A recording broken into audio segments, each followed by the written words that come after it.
Hello everyone. Today we will start our new chapter, that is commercial mathematics. In commercial mathematics today we will start percentage. So पहला topic अपना percentage है. So first understand what is percentage. तो percent means होता है per 100. Percent means per 100. ठीक है. Percentage का मतलब क्या है? पर 100. तो अपन इसे कैसे कंपेयर कराते हैं? 100 से. और अगर परसेंटेज का सिंबल देखा जाए तो परसेंटेज का सिंबल क्या होता है? This is the symbol of percentage. Okay. So kids see, देखो जैसे मेरे पास दे रखा है 25% विच इज 25/100. परसेंट मीन्स पर 100. 25% का मतलब कितना हो गया? 25/100. So these are the conversion. सबसे पहले अपन कन्वर्जन्स देखते हैं कुछ. अगर जैसे मुझे परसेंट को फ्रैक्शन में कन्वर्ट करना है, डेसिमल में कन्वर्ट करना है, रेशियो में कन्वर्ट करना है. See, if I have to convert percentage into fraction, decimal और एनीथिंग, तो आपको इस केस में क्या करना पड़ता है? Divide by 100. आपको अगर परसेंट को कन्वर्ट करना है किसी में तो आप क्या करोगे? Divide by 100. सी, जैसे मैंने लिखा था 36%, तो 36% को मैं क्या लिखूंगी? 36/100. ये तो फ्रैक्शन में हो गया. और अगर इसी को डेसिमल में करना है तो it can be written as 0.36. ठीक है. रेशियो में 36/100, आप इसको सिंपलेस्ट फॉर्म में भी चेंज करके लिख सकते हैं. तो परसेंटेज, अगर अपन को परसेंट को किसी भी मतलब पार्ट में, फ्रैक्शन, डेसिमल्स किसी में भी कन्वर्ट करना है तो अपन डिवाइड बाय 100 करते हैं. ठीक है. सेम अगर मुझे कन्वर्ट करना है फ्रैक्शन या फिर डेसिमल या किसी को भी इनटू परसेंट में, अगर इनको परसेंटेज में क्या करना है तो इसके लिए क्या करते हैं? Multiply by 100.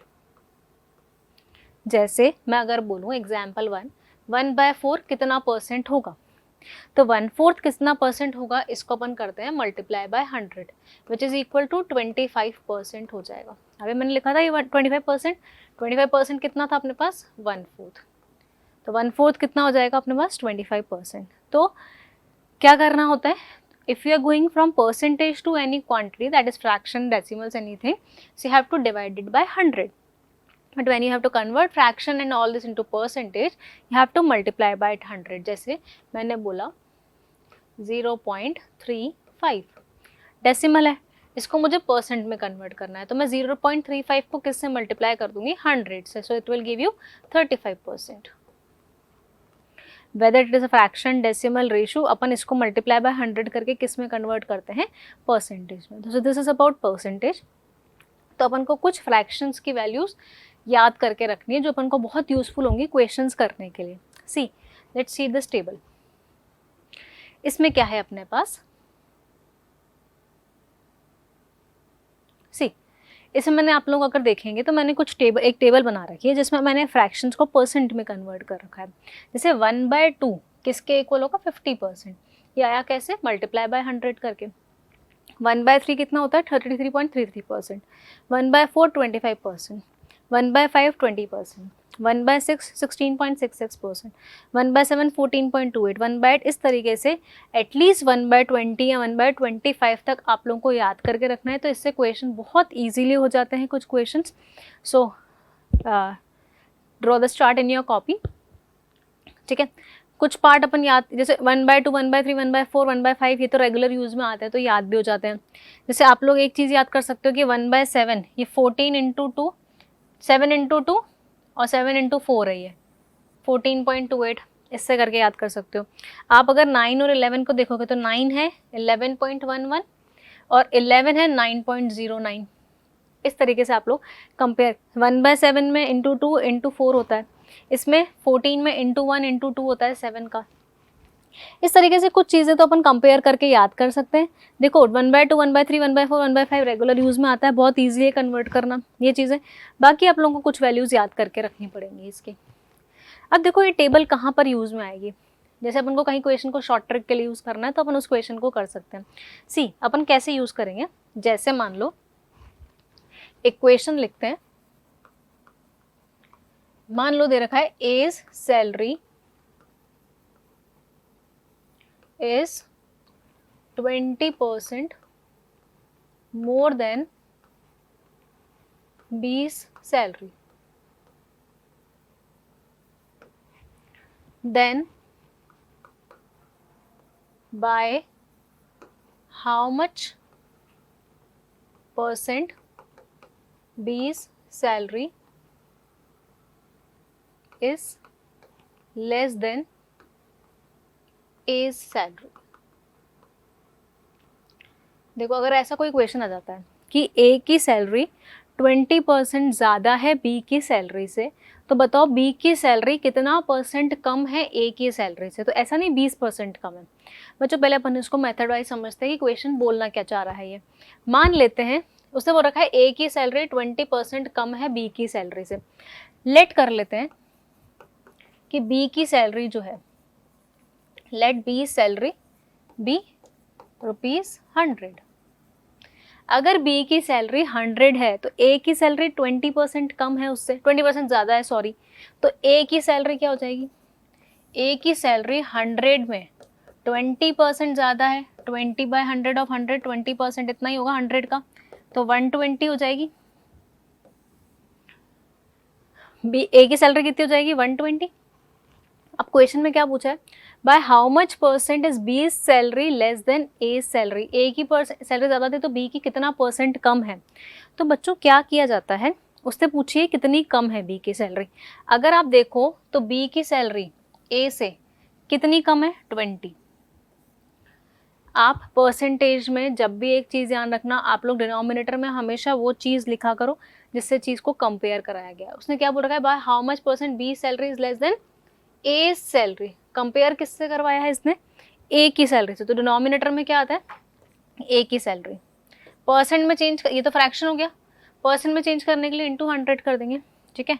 This will be cancel out by 6, ये आ जाएगा 50/3, दैट इज इक्वल टू 16.6666% आ जाएगा ये ना, 16.66% आ जाएगा। तो ये बोल रहा है कि by how much percent B salary is less than A salary. B की सैलरी कितना परसेंट कम थी ए की सैलरी से, that is 16.66%।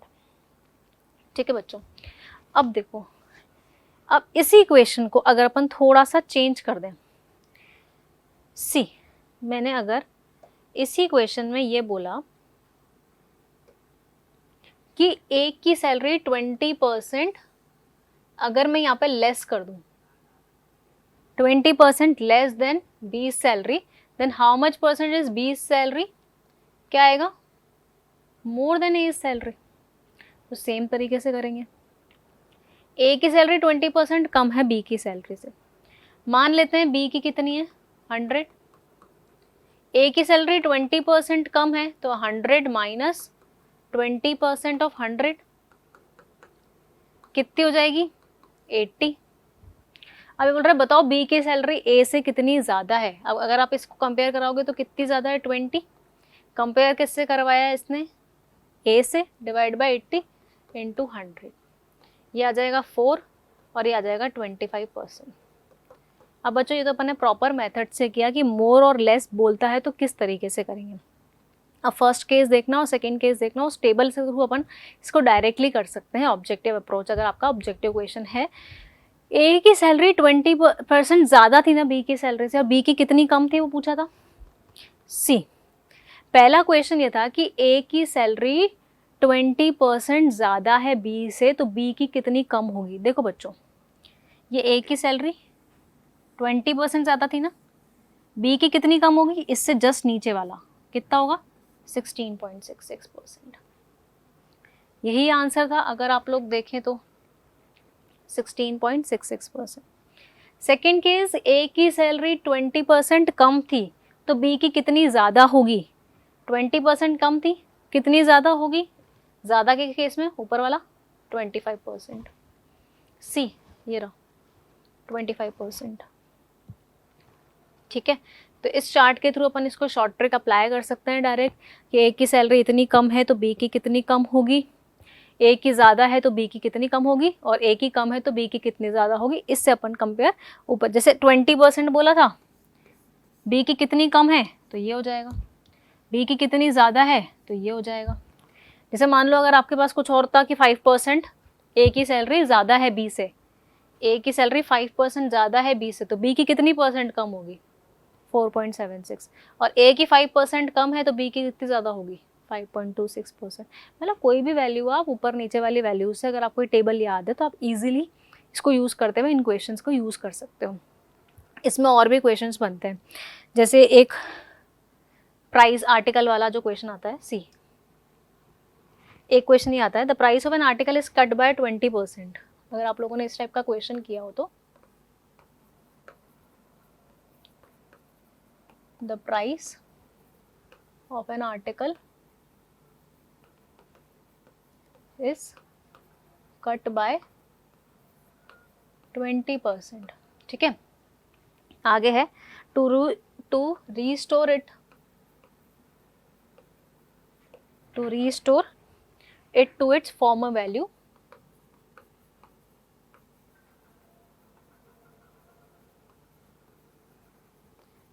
price of an article is cut by to restore its former value, by what percent the new price must be increased।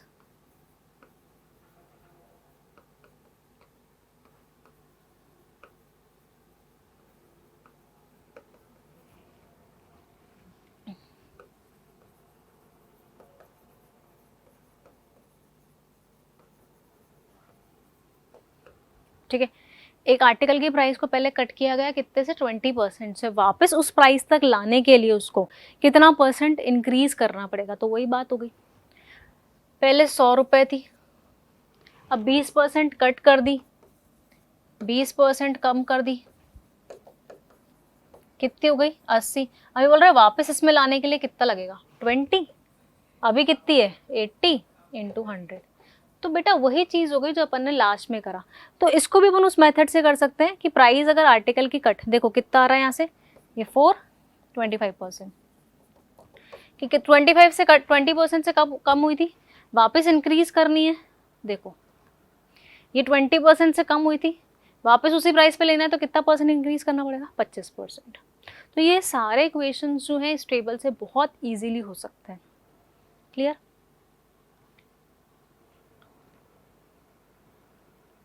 चलो एक चीज़ और पढ़ लेते हैं इसके अंदर। आप लोगों ने देखा है अभी अपन इंक्रीज डिक्रीज ही पढ़ रहे हैं एक तरफ से, तो एक फॉर्मूला बता देती हूँ परसेंटेज इंक्रीज और परसेंटेज डिक्रीज का। अगर परसेंटेज इंक्रीज हो रहा है, मतलब परसेंटेज इंक्रीज निकालना है, तो फॉर्मूला होता है न्यू प्राइस माइनस ओरिजिनल, मतलब कितना इंक्रीज हुआ है, डिवाइड बाय ओरिजिनल, अभी अपन ने यही चीज़ पढ़ी, इंटू 100। यही पढ़ा ना अपन ने, देखो कि पहले 100 थी अब 80 हुई, परसेंटेज डिक्रीज है, कितना डिक्रीज हुआ है, अभी ओरिजिनल कितना है, डिवाइड बाय 100। ठीक है, तो ये परसेंटेज इंक्रीज हो गया। और अगर परसेंटेज डिक्रीज निकालना है तो परसेंटेज डिक्रीज का फॉर्मूला क्या हो जाएगा, ओरिजिनल माइनस न्यू, कितना डिक्रीज हुआ है, divide bye original price into 100% में चेंज करने के लिए। तो ये दो फॉर्मूलेज होते हैं परसेंटेज इंक्रीज और परसेंटेज डिक्रीज का। क्लियर है? सो ये थ्योरी पार्ट इतना सा कुछ था। अब अपन इसके बेसिस पे कुछ क्वेश्चंस करते हैं कि कैसे कैसे क्वेश्चन इसमें आ सकते हैं। ठीक है, सो स्टार्ट करते हैं क्वेश्चन नंबर 1 से। फर्स्ट क्वेश्चन है, the ratio of the number of boys and girls in a school is 3:2। एक स्कूल में नंबर ऑफ बॉयज और नंबर ऑफ गर्ल्स का जो रेशियो है वो 3:2 है। ठीक है, अब if 20% of the boys and 25% of the girls are scholarship holder, then what percent of the student does not get the scholarship. कितने परसेंट स्टूडेंट ऐसे थे जिनको स्कॉलरशिप नहीं मिली है। ठीक है, सबसे पहले बॉयज और गर्ल्स देखते हैं। बॉयज और गर्ल्स का जो रेशियो है वो 3:2 है। मान लेते हैं बॉयज कितने हैं 3x और गर्ल्स कितनी है 2x। ठीक है, इसमें से बोल रखा है कि स्कॉलरशिप होल्डर्स कितने, 20% तो बॉयज है और 25% गर्ल्स का, 20% बॉयज और 25% इसका स्कॉलरशिप होल्डर है, बट उसने नॉट स्कॉलरशिप बोला है। तो बच्चों देखो, अगर मैं, ये तो स्कॉलरशिप होल्डर्स हो गए, students who didn't get this scholarship, non scholarship वाले जो स्टूडेंट्स है वो देखते हैं।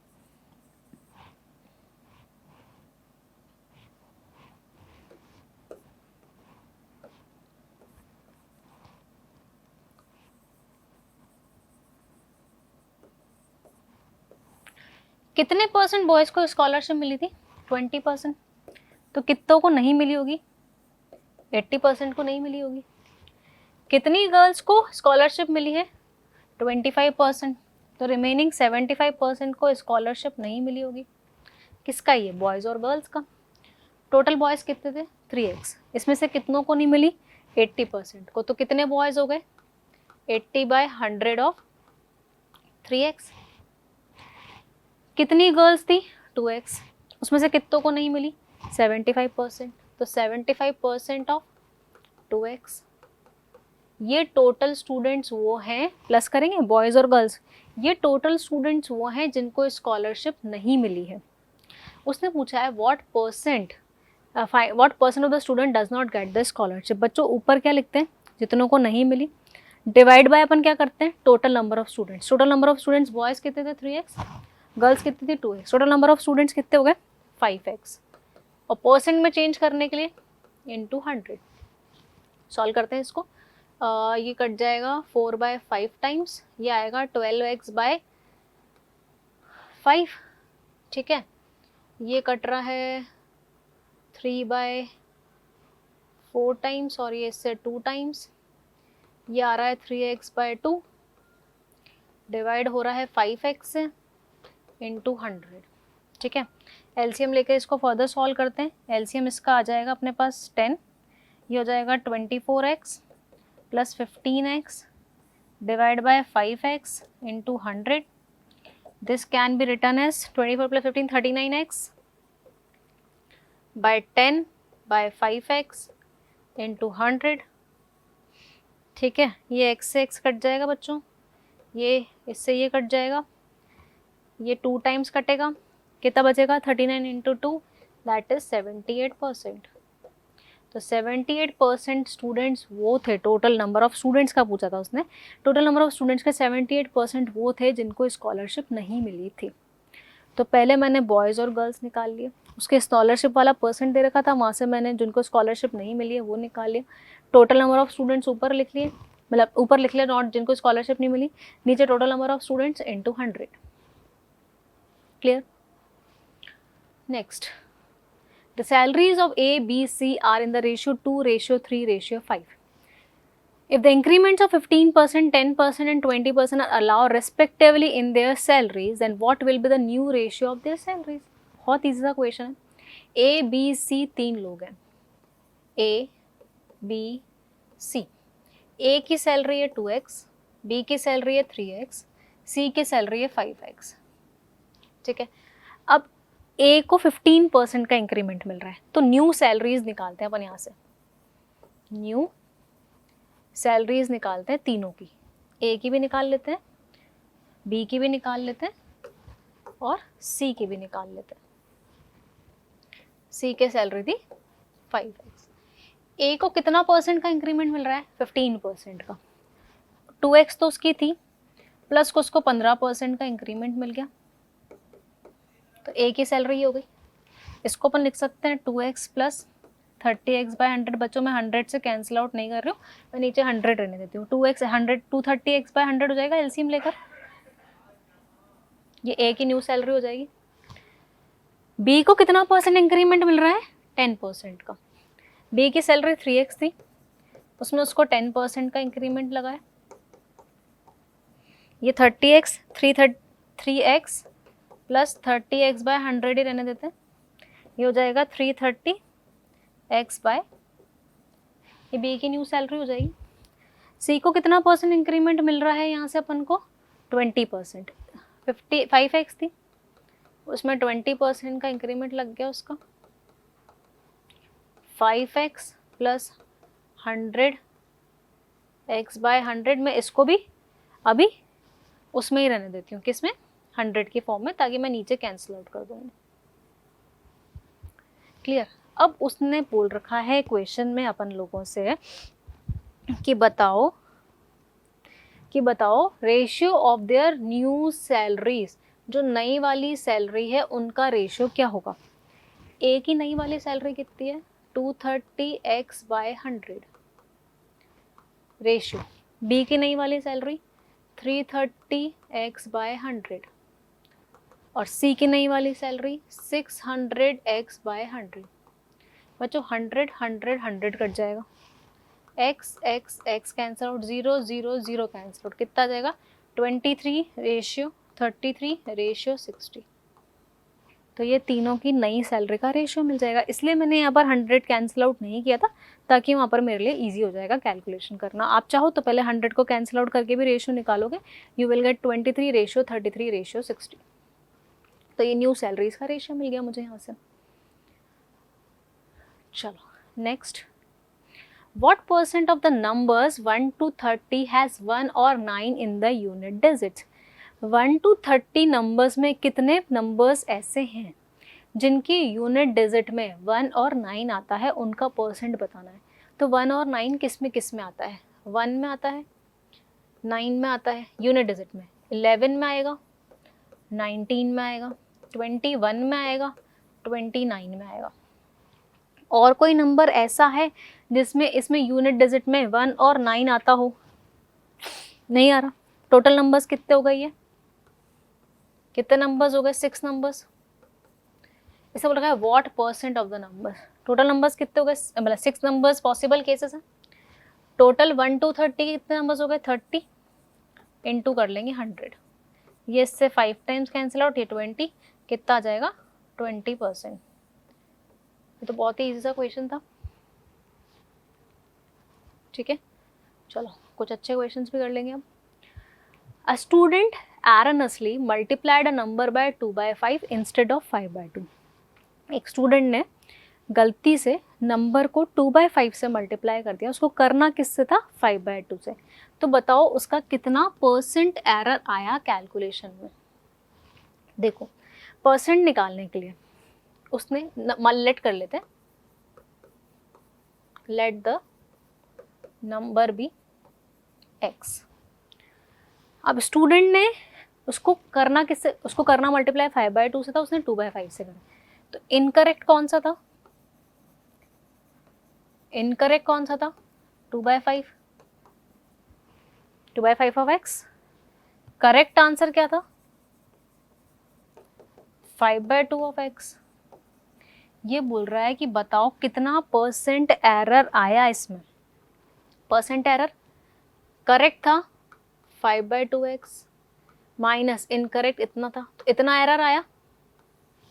मैंने क्या बोला था, नीचे आपको ओरिजिनल वैल्यू लिखनी है। ओरिजिनल वैल्यू कौन सी अपने पास, जो उसका करेक्ट था 5/2 ऑफ x, वो तो गलती से आ गया इसका ही है, ठीक है। नीचे ओरिजिनल लिखते हैं हमेशा, परसेंट में चेंज करने के लिए इनटू 100।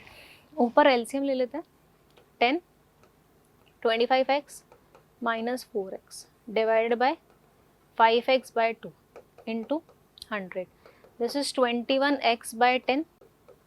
ये रेसिप्रोकल होकर 2/5x बन जाएगा, इंटू 100 चल ही रहा था, 0 0 सॉरी x 0 0, एक 0 से 0 काट देते हैं, 100 का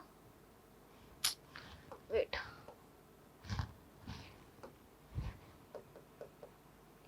ठीक है। 5 से 2 टाइम्स कट जाएगा, कितना बचेगा 21 इंटू 4 दैट इज 84%।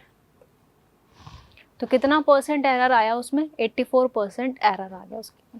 मैंने क्या किया, पहले जो इनकरेक्ट आंसर था वो निकाल लिया, क्योंकि उसने गलती से 2/5 से मल्टीप्लाई कर दिया था। करेक्ट क्या होना चाहिए 5/2। कितना डिफरेंस है 5/2 minus 2/5 divided by original into 100। यहाँ से परसेंटेज एरर मिल जाएगा मुझे, okay. Next, a stationery seller had some pens, sharpeners, erasers and pencils. He sells 60% of the total unit and still has इतना units. Originally he had, एक stationery seller है, ठीक है, उसने, उसके पास पेन्स, शार्पनर, इरेजर, पेंसिल्स है, उसमें से उसने 65% सेल कर लिया। टोटल जितना भी था उसका उसने 65% सेल कर दिया, उसके बाद भी उसको 175 यूनिट्स बचता है। तो बताओ ओरिजिनली उसके पास कितने यूनिट्स थे। मान लेते हैं originally he had x units, मान लेते हैं उसके पास ओरिजिनली x यूनिट्स थी, उसमें से उसने 65% सेल कर दिया, तो कितना परसेंट बच गया। 100 में से उसने 65% सेल कर दिया, तो 100 माइनस 65% बच गया किसका, ऑफ x, टोटल का। और कितना बचा हुआ बोल रहा है वो 175, तो 100 minus 65% of x is equal to कितना हो जाएगा 175। दैट इज यहाँ से आएगा 45%, 45/100 of x is equal to 175, और you can say x is equal to 175 into 100/45। ठीक है, कैंसिल आउट कर देते हैं इसको अपन। 45 से आई थिंक ये डायरेक्ट कट रहा है, 5 टाइम्स 25 60 20। एक सेकेंड रुकना, नहीं एक सेकेंड, मैंने एक गड़बड़ कर दी। ये बचेगा अपने पास 35 ना, 35 नॉट 45, तो ये कैंसिल आउट होगा, ये फिर कैंसिल आउट हो जाएगा 5 टाइम्स, तो अपने पास x इज इक्वल टू कितना आ जाएगा 500। ओरिजिनली देखो 100 माइनस 65 35 आएगा, इसलिए मैंने इसे गलती से 45 कर दिया था मैंने, तो कितना हो जाएगा ओरिजिनली उसके पास कितना हो जाएगा 500 यूनिट्स। क्लियर। मैंने क्या किया, जितना यूनिट दे रखा था 65% उसने बोल रखा था कि इसने यूनिट सेल कर दिया, कितना बाकी था 100 माइनस 65 35% ले लिया उसका मैंने। ठीक है, आगे बढ़ते हैं। अच्छा क्वेश्चन है ये। A report consist of 20 sheets each of 55 lines. एक रिपोर्ट है जो 20 शीट्स की बनी हुई है और हर 20 शीट्स है और हर शीट पे 55 लाइन्स है and each line consist of 65 characters, और उसकी हर लाइन पे 65 कैरेक्टर्स लिखे हुए हैं। This report is reduced on two sheets of 65 lines. इस रिपोर्ट को मैंने दूसरी रिपोर्ट में लिखा, सेम रिपोर्ट जो थी उसको अगर अपन एक दूसरे में लिख रहे हैं जिसमें 65 लाइन्स है और हर लाइन में 70 कैरेक्टर्स हैं, तो बताओ कितनी शीट्स रिड्यूस हुई, number of percentage reduction in the number of sheets. तो पहले तो मैं निकालूं कि भाई कितनी नंबर ऑफ शीट्स में मैंने उस रिपोर्ट को कन्वर्ट किया है। सबसे पहले अगर मैं बात करूं तो सबसे पहले मैं बात करती हूँ कि भाई पहली वाली शीट्स में कितने कैरेक्टर्स थे, टोटल नंबर ऑफ कैरेक्टर्स निकाल लेते हैं अपन, है ना। नंबर ऑफ कैरेक्टर्स की अगर मैं बात करूं पहली कंडीशन में, जो पहली वाली रिपोर्ट थी, एक लाइन में 65 कैरेक्टर्स हैं, तो 55 लाइंस में कितने कैरेक्टर्स होंगे 55 इंटू 65, और एक शीट में 55 लाइंस हैं, एक शीट में 55 लाइंस हैं ईच ऑफ, तो 20 शीट्स में कितनी लाइंस होंगी 20 इंटू 55 लाइंस होंगी। एक शीट में 55 लाइंस हैं तो 20 शीट्स में 20 इंटू 55 लाइंस होंगी, और एक लाइन पे 65 कैरेक्टर है तो इंटू 65 कैरेक्टर कर दिया तो नंबर ऑफ कैरेक्टर्स आ जाएंगे। इसको अपन ने रिड्यूस किया है दूसरी रिपोर्ट में, लेट कर लेते हैं दूसरी में नंबर ऑफ शीट्स जो हैं वो x है। उस केस में नंबर ऑफ कैरेक्टर्स कितने होंगे, x शीट्स हैं, कितनी लाइंस हैं 65 लाइंस हैं, एक शीट में 65 लाइंस, तो x शीट्स में x इंटू 65 लाइंस, एक लाइन में 70 कैरेक्टर्स हैं तो इतनी लाइंस में कितने कैरेक्टर्स होंगे इंटू 70। तो बच्चों जो मेरी फर्स्ट वाली रिपोर्ट थी वही सेम रिपोर्ट मैंने सेकंड में कन्वर्ट की है, तो जितना मैंने उसमें लिखा था वही मैं उसमें लिख रही हूँ दूसरी वाली में, मतलब उसके नंबर ऑफ कैरेक्टर्स दोनों के सेम होंगे। सो हम फर्स्ट एंड सेकेंड अपन ये बोल सकते हैं 20 into 55 into 65 is equal to x into 65 into 70। 65 से 65 कैंसिल आउट हो गया, x की वैल्यू आ जाएगी 20 इंटू 55 डिवाइड बाय 70, ये कट जाएगा, बाकी तो कट नहीं रहा। 110 बाय 7 आ जाएगा, 7 1 जा 7, बचेगा 40, 5 टाइम्स 35 बचेगा 5, 7 टाइम्स 49 बचेगा 1, 15.71 समथिंग आएगा। बच्चों अब मुझे उसके लिए कितनी शीट्स चाहिए? 15.71, मतलब 15.71 शीट्स तो होती नहीं ना, मतलब कितनी शीट्स चाहिए? 16 शीट्स तो चाहिए उसके लिए मुझे, 15 से ज़्यादा ही चाहिए, 15.71 तो 16 शीट्स चाहिए, बच जाएगी शीट थोड़ी सी, कोई दिक्कत नहीं, पर मुझे शीट्स कितने चाहिए होंगी? 16। नंबर ऑफ शीट्स मिल गई मुझे यहाँ से। उसने क्या पूछा है? Percentage reduction in number of sheets, number of sheets में कितना परसेंट रिड्यूस हुआ है। पहले कितनी शीट्स थी ओरिजिनली? 20, अब कितनी शीट्स रह गई? 16। तो परसेंटेज रिडक्शन निकालने के लिए पहले कितनी थी?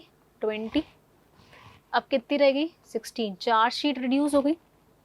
मैंने अभी आप लोगों का बोला कि नीचे आपको हमेशा ओरिजिनल लिखना है, ओरिजिनली कितनी थी? 20 into 100, that is 4/20 into 100, 5 times cut जाएगा, दैट इज 20%। तो कितना परसेंट रिडक्शन हो जाएगा शीट में? 20%। तो इसमें मैंने क्या किया, पहली जो रिपोर्ट थी उसके नंबर ऑफ कैरेक्टर्स निकाल लिए, जितना मैंने उसमें लिखा था उतना ही मुझे दूसरी रिपोर्ट, सेम रिपोर्ट मुझे बनानी है, पर उसमें शीट्स कम कर दी उसने, शीट्स कम कर दी पर लाइंस बढ़ा दी, लाइंस बढ़ा दी तो नंबर ऑफ कैरेक्टर्स बढ़ा दिए। तो मैंने नंबर ऑफ कैरेक्टर्स इक्वल कर दिए दोनों केस में, यहाँ से मुझे दूसरी रिपोर्ट की नंबर ऑफ शीट्स मिल गई, मैंने यहाँ से परसेंटेज रिडक्शन निकाल दिया। Clear? Moving on to next question. देखो ये भी बहुत अच्छा क्वेश्चन है।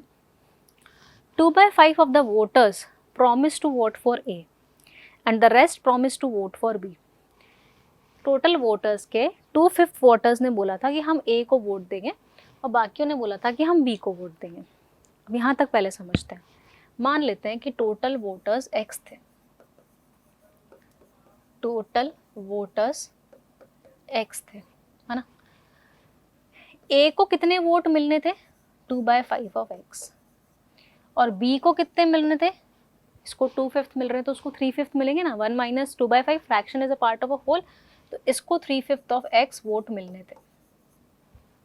ठीक है, इसको 2/5 ऑफ X वोट्स मिलने थे, इसको 3/5 ऑफ X वोट्स मिलने थे। Of these, on the last day, 15% of the voters went back of their promise to vote for A. जितनों ने इसको बोला था हम वोट देंगे, उसमें से 15% ने मना कर दिया कि हम A को वोट नहीं देंगे, और जितनों ने B को बोला था उसमें से B वालों में से उनके 25% ने बोल दिया कि हम B को वोट नहीं देंगे। और इस चक्कर में लास्ट में A जो है वो 200 वोट से हार जाता है। तो बताओ टोटल नंबर ऑफ वोटर्स कितने थे? देखो इसको मिलने कितने थे? 2/5 ऑफ X, इतने मिलने थे A को, A की बात कर रहे हैं, उसमें से कितना परसेंट मना कर दिया उन्होंने देने के लिए? 15%। इसमें से अगर मैं 15% माइनस कर दूं तो A को इतने वोट मिले, है ना। B को मिलने कितने थे? 3/5 ऑफ X, पर इसको कितने लोगों ने मना कर दिया कि हम 25%, इसके लास्ट डे पे इसको 25% लोगों ने वोट नहीं दिया, 25% ऑफ 3x/5। तो A को इतने वोट मिले होंगे, B को इतने वोट मिले होंगे। नहीं बच्चों, इसमें एक गलती कर रहे हैं अपन क्वेश्चन में ऐसे ही करते हैं, हर कोई यही करता है कि भाई A को इतने वोट मिले होंगे, B को इतने वोट मिले होंगे। नहीं, देखो जो जिसने A को वोट नहीं दिया, ये जो 15% लोग थे जिन्होंने A को वोट नहीं दिया, तो उन्होंने किसको वोट दिया? B को दिया ना उन्होंने। तो ये जो 15% इसके वोट थे वो A को ना मिलके इस B को मिले, तो B में ऐड तो करने पड़ेंगे ना ये वाले वोट। तो अपन ये मिस्टेक कर देते हैं। और ये वाले लोग जो 25% जो B को नहीं दे रहे थे वोट, उन्होंने किसको दिया होगा? A को, तो ये A में ऐड होगा।